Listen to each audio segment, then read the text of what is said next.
Hi everyone, welcome or welcome back to Misinformation in Science and Society. Here to listen, not to judge.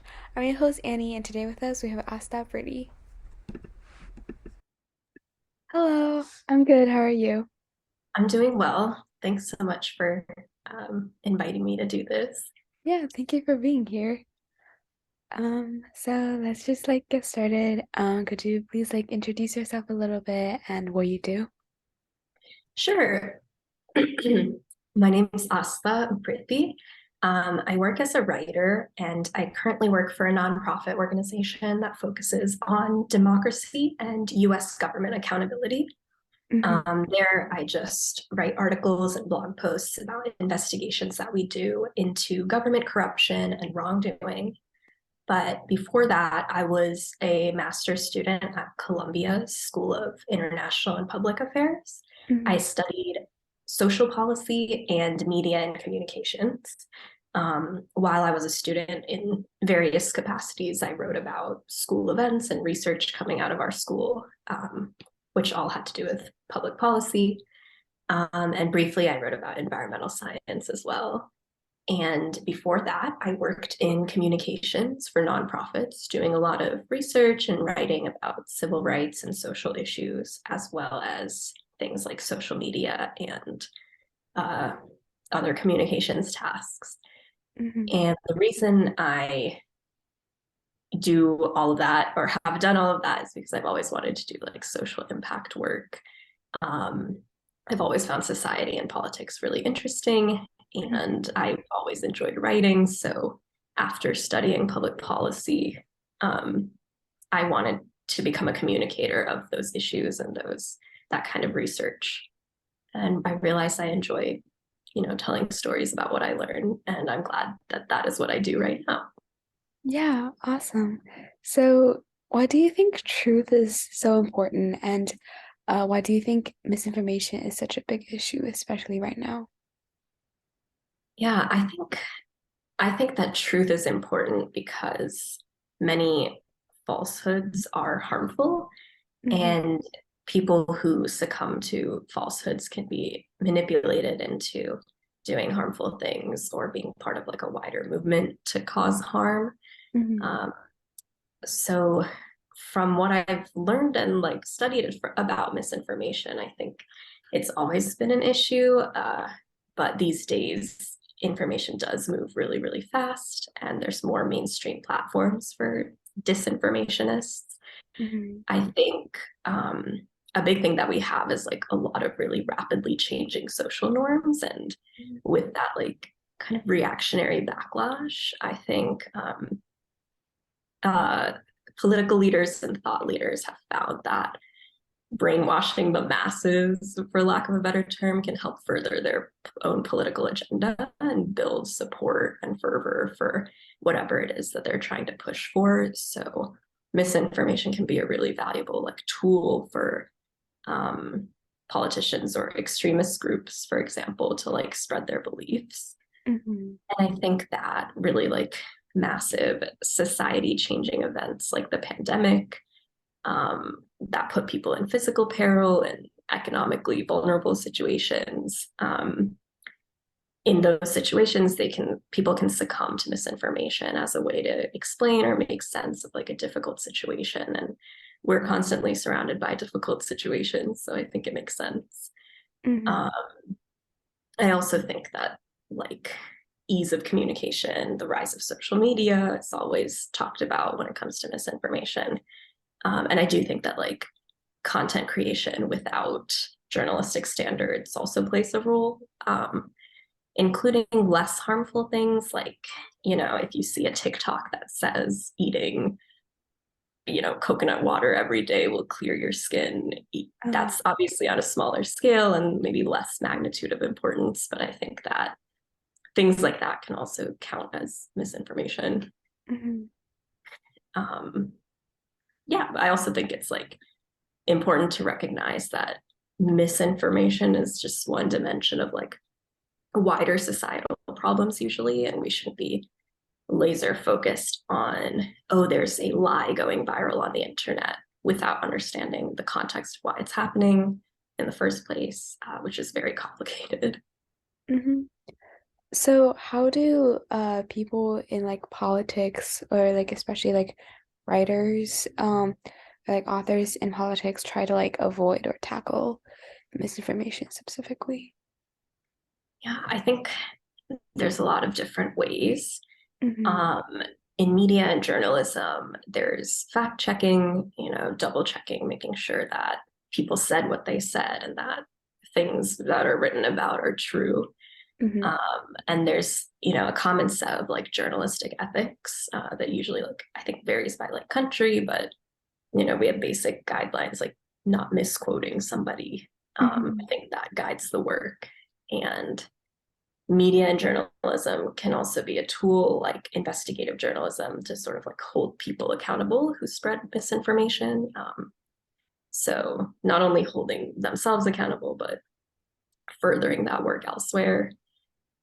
In politics, there are a lot of ways, but I think similar to the space that I work in, like government watchdogs or other nonprofit organizations and advocacy groups Hmm. or ethics organizations can act similarly as journalism does and hold politicians and civil servants accountable for maybe spreading lies and misinformation.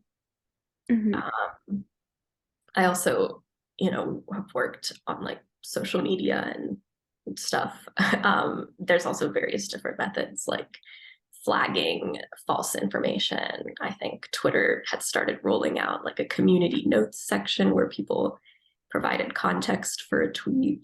Um, Hmm. and sometimes these platforms will also like remove people or deplatform users who maybe repeatedly spread the most extreme types of misinformation, Yeah. like hate speech. And I think social media sites have guidelines and rules in like their terms of service to explain what is and isn't allowed, but it's certainly not consistent across websites.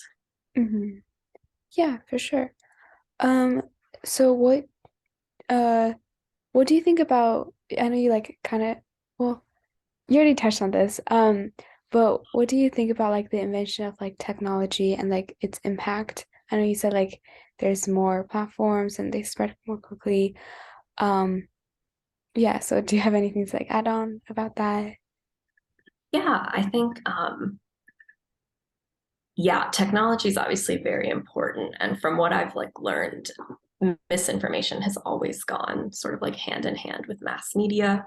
So Mhm. even pre-internet, you have like propaganda or like yellow journalism, that's always been a thing. Yeah. But it's valuable to look at it through the lens of what we have today. Um, I think platforms like Twitter, TikTok, whatever, are very unfiltered, and there can be a lot of great things that come from that democratization of information. But there's also downsides, like I mentioned, like there aren't certain standards for content creation, and if people are just going to believe what they see, that can be a slippery slope. Hmm. And technology has also, like social media specifically, has been a really useful tool for people whose agenda is like disinformation. Uh, yeah, Yeah. Um, what do you think is like the worst type of misinformation?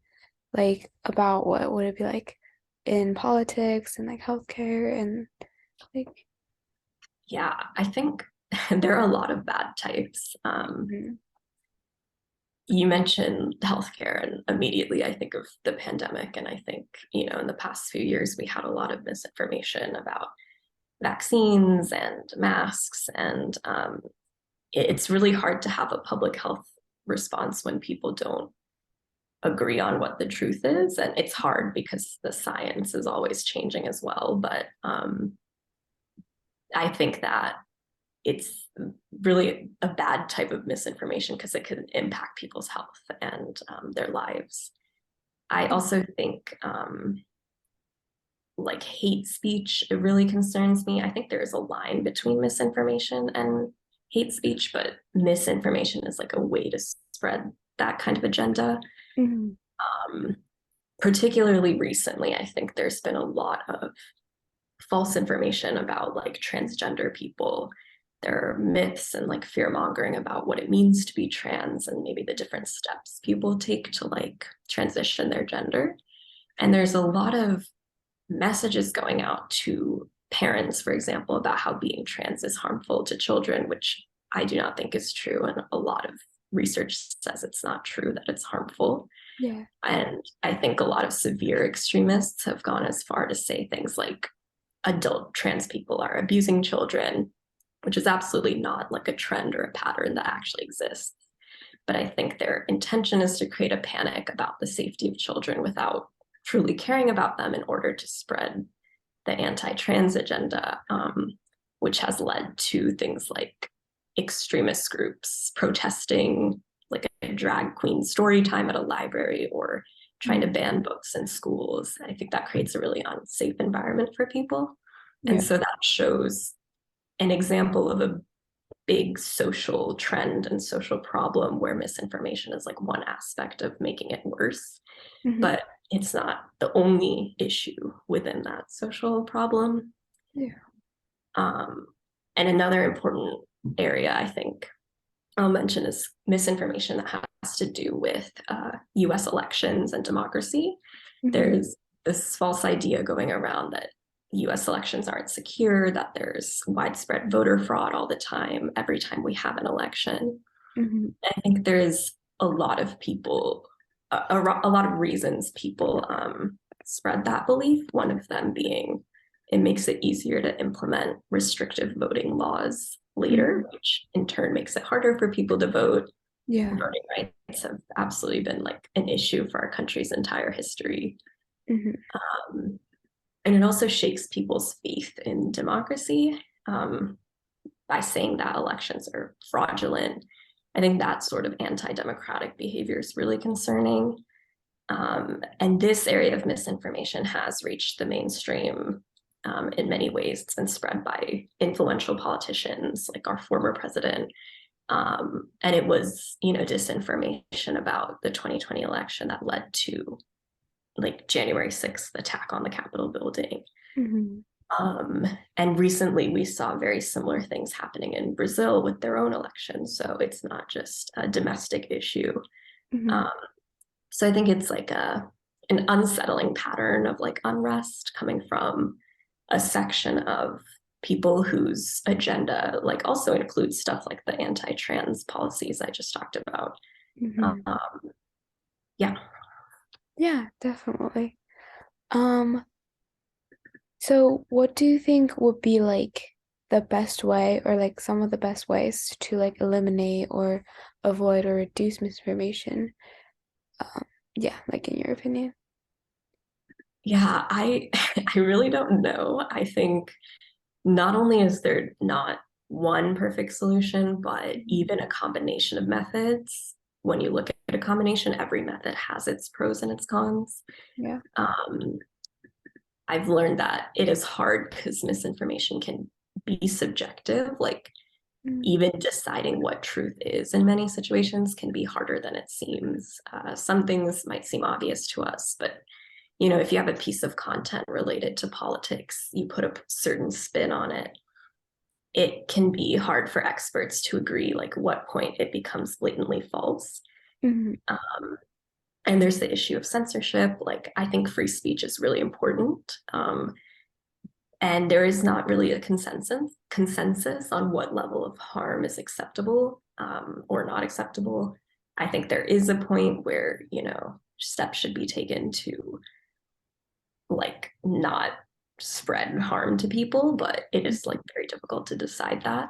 Yeah. And like on social media, for example, it's hard to decide that with a blanket policy. You can't look at the same standards for every single post. There's so much nuance. But I do think it would be good for platforms to have like systems to flag or label misinformation, like internal fact checking, um, and just stronger like journalism in general. I think like it's a very important pillar of society. Hmm. Um, and transparency from tech companies. I don't think that we should fearmonger about big tech's power necessarily, but I do think it's important for governments to know what's happening in that sector, in that private sector, and use transparency and information about these platforms to like snuff out misinformation. And another common solution people propose is like increasing media literacy. Mm, And one criticism of this is that it's too individual focused and takes off the responsibility of tech platforms and governments to reduce misinformation themselves. mhm, And I completely agree that there needs to be structural efforts from the source, and that individual people like can't be blamed necessarily for believing what they read online or see in the news. mhm, But I do think education, like media literacy, would be a structural change if it was paired with other things, like more robust media literacy education would be like a good thing for everybody, and it would address educational inequality and maybe um, just be like one potential solution among many others. mhm. Yeah, absolutely. So I think those are all my questions about misinformation. So, just for fun, what like inspires you, or like do you have like a role model or like anything like ideas or books that like inspire you and stuff like that? Oh wow. um yeah, I don't have a specific role model, but I think my model in life would be like a mix of admirable traits that my friends have. Um, Yeah. Things that align with my values, like being confident and kind and passionate. I strive to be like that. Mhm. Um, and yeah, I get really inspired by memoirs about people's lives. So I like reading a lot. Mhm. I don't know. One thing I read recently is called Stay True by Hua Su. And he writes about a friend that he had who passed away. And he talks about friendship and love and grief. And I thought that was very inspiring as a writer, but also like a person who's trying to be a better friend in life. Yeah, That inspired me. yeah, for sure. That's awesome. So, just to like close this out, do you have anything else to like add on about anything, or do you have any advice for people, especially like teens and yeah. Yeah.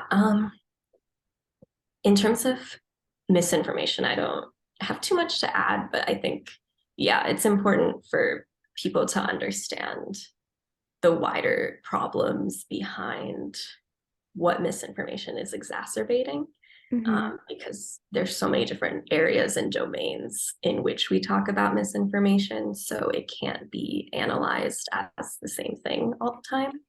Yeah. You need to take into account the context of what lies are being spread. Mm-hmm.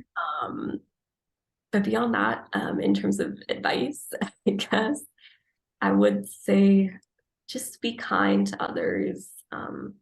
Think before you act. I would say that to myself. Like, try new things. Don't worry about what people think about you. Um, and do things that you enjoy, that keep you grounded and happy in life, even when things are hard, so that you can like find joy in the little things. Yeah. Yeah, that's great. Thank you so much again for being here. It was really, really great talking to you. Yeah, of course. Thank you. Yeah. Okay. I'll let you know when I upload this. Yeah, have a great rest of your day. Thank you. I if I may ask, like, what makes you interested in misinformation as a topic? Yeah. So, I like started this project like after because I've like noticed like misinformation on like social media, particularly because I was on like Twitter for a while and like I noticed a lot of that on there, and I read like an article one day specifically talking about misinformation, and so then I was like I want to like look more into this and learn about like the misinformation in different fields. Um, so I like reached out to people like astronomers, like nutritionists, like just like different all kinds of different fields just to like get a sense of like misinformation in like their field and what they think about it. And so yeah, just um and then I just like did like this YouTube thing to like share what I learned. And yeah. Yeah, that's awesome. I mean, it's a great topic. Not a good thing, but it's like very fascinating. So I'm glad you do this. Thank you. Yeah. Thank you so much. Thank you. Have a good day. You Bye. too. Bye.